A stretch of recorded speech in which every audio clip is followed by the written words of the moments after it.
नमस्कार। 12,460 शिक्षक भर्ती में दो तरह के निर्णय पर जो उनके पक्षकार हैं वो लगातार अपनी अपनी बात साबित करने की कोशिश करते हैं। जीरो जनपद के पक्ष के आदेश की अगर हम बात करें तो उस पे हम सभी चीज़ें अगले वीडियो पर साफ करेंगे। सबसे पहले अगर हम बात करें 51 जनपद के आदेश पर, तो 51 जनपद के अगर हम आदेश पर बात करें तो पिछला जो आदेश था सिंगल बेंच से वो ये आया था 51 जनपद के पक्ष में कि इस पूरी चयन लिस्ट को रद्द करके नई चयन लिस्ट बनाई जाए और सबसे पहली जो काउंसलिंग होगी उसमें केवल गृह जनपद के अभ्यर्थी शामिल हों। फिर उसके बाद सेकंड काउंसलिंग होगी, उसमें सभी अभ्यर्थी शामिल हो सकते हैं, वह किसी भी जनपद के हों। इस तरह का आदेश आया, लेकिन सरकार ने इस आदेश को बिल्कुल भी नकारा और भर्ती प्रक्रिया को आगे नहीं बढ़ाया। फिर उसके बाद यह मामला डबल बेंच यानी कि सीजे बेंच में स्पेशल अपील के तौर पर गया, जिसमें पिछले 1 साल से सुनवाई नहीं हुई।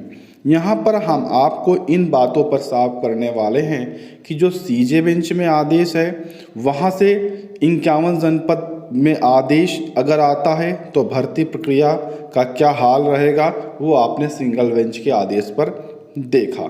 अब आते हैं सुप्रीम कोर्ट में। सुप्रीम कोर्ट से 51 जनपद के पक्ष में सिंगल बेंच की तरह आदेश इसलिए नहीं आएगा।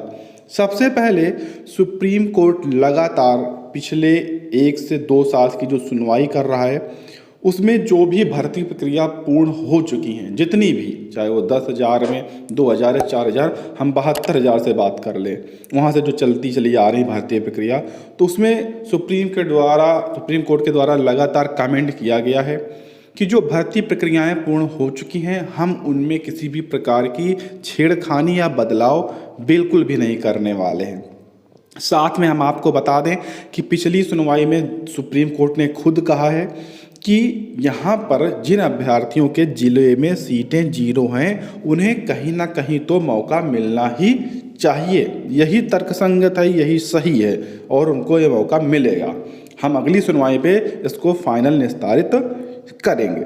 कुल मिलाकर कहने का मतलब ये है कि सुप्रीम कोर्ट जो चयनित हैं उनको बिल्कुल भी टच नहीं करेगी।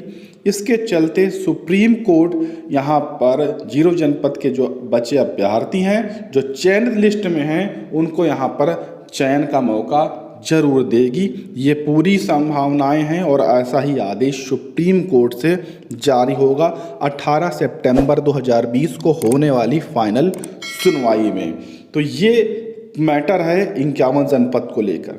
51 जनपद के पक्ष में आदेश आना इस भर्ती प्रक्रिया को बहुत ही बड़ा नुकसान भोगना पड़ सकता है। इसमें जो चयनित हैं फिलहाल जो सरकारी नौकरी पर हैं कर रहे हैं उनको बहुत बड़ा नुकसान होगा, क्योंकि 2 साल लगभग उनको हो चुका है, उनको सबसे ज़्यादा नुकसान होने वाला है। तो कहीं ना कहीं देखा जाए कि सभी का फ़ायदा जीरो जनपद के पक्ष में आदेश आने पर ही है।